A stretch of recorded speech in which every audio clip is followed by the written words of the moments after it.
আসন্ন জাতীয় সংসদ নির্বাচন যত ঘনিয়ে আসছে, ইসলামপন্থী রাজনৈতিক দলের ততই স্পষ্ট হচ্ছে চরম বিভক্তির চিত্র।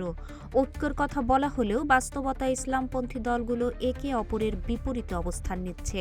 ভোটের মাঠে নামার আগেই নিজেদের শক্তি নিজেরাই দুর্বল করে ফেলছে তারা।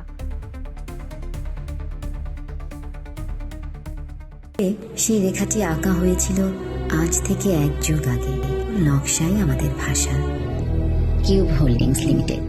11 দলীয় নির্বাচনী ঐক্য থেকে ইসলামী আন্দোলন সরে গিয়ে এককভাবে নির্বাচন করার ঘোষণা দিয়েছে। মনোনয়নপত্র জমা দেওয়া 268টি আসনে তারা নির্বাচন করবে।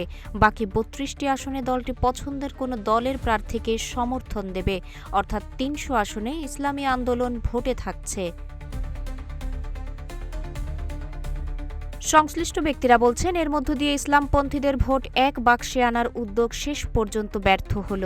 এখন ইসলামপন্থীদের ভোট স্পষ্টত 3 বাক্সে বিভক্ত হয়ে পড়ল। এর রেশ ভোটের মাঠে কতটা কিভাবে পড়ে সেটিই এখন দেখার বিষয়। ইসলামী আন্দোলন দলের কেন্দ্রীয় কার্যালয়ে সংবাদ সম্মেলন করে জানিয়েছে, তারা এককভাবে নির্বাচন করবে। তাদের অভিযোগ, তারা জামায়াতের দিক থেকে উপেক্ষা ও অসম্মানের শিকার হয়েছে।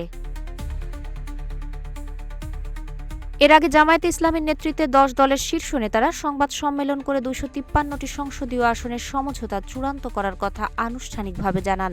তারা ইসলামী আন্দোলনের জন্য 47টি আসন ফাঁকা রেখেছিলেন। সমঝোতা না হওয়ায় এখন এ আসনগুলোতে প্রার্থী দেওয়া হবে। রাজনৈতিক বিশ্লেষকেরা মনে করছেন, 11 দলীয় নির্বাচনী ঐক্য থেকে ইসলামী আন্দোলনের সরে যাওয়ার মধ্য দিয়ে ইসলামপন্থী দলগুলোর রাজনীতি কার্যত 3টি ভিন্ন ধারায় বিভক্ত হয়ে পড়েছে। এর একদিকে রয়েছে জামায়াতে ইসলামীর নেতৃত্বাধীন 10 দলীয় নির্বাচনী ঐক্য, এই মোর্চায় ইসলামী দল রয়েছে 5টি।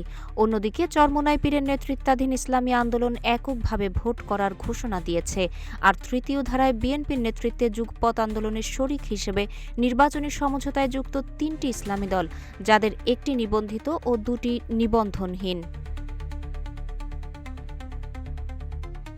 জামায়াতের সঙ্গে নির্বাচনী ঐক্যে না থাকার বিষয়ে ইসলামী আন্দোলনের জ্যেষ্ঠ যুগ্ম মহাসচিব গাজী আতাউর রহমান বলেন, আমরা নীতি ও ইনসাফের প্রশ্নে বৈষম্যের শিকার হয়েছি। শুরু থেকেই আসন ভাগাভাগি নিয়ে জামায়াত ও ইসলামী আন্দোলনের মধ্যে প্রতিদ্বন্দ্বী মানসিকতা ছিল। ইসলামী আন্দোলনের লক্ষ্য ছিল 70 থেকে 80টি আসন। বিপরীতে জামায়াতের চেষ্টা ছিল তাদের 30 থেকে 35 আসনের মধ্যে সীমাবদ্ধ রাখা। শেষ পর্যন্ত জামায়াত 45 আসনে ছাড় দিতে রাজি হলেও ইসলামী আন্দোলন তা মানেননি। এ বিষয়ে 11 দলীয় নির্বাচনী ঐক্যের সমন্বয়ক ও জামায়াতে ইসলামের সহকারী secretary general HM. Hamidur Rahman Azad বলেন, আমরাও ওনাদের জন্য চেয়ারও খালি রেখেছি, আসনও ফাঁকা রেখেছি। এরপর আর কি করণীয় ছিল আমাদের?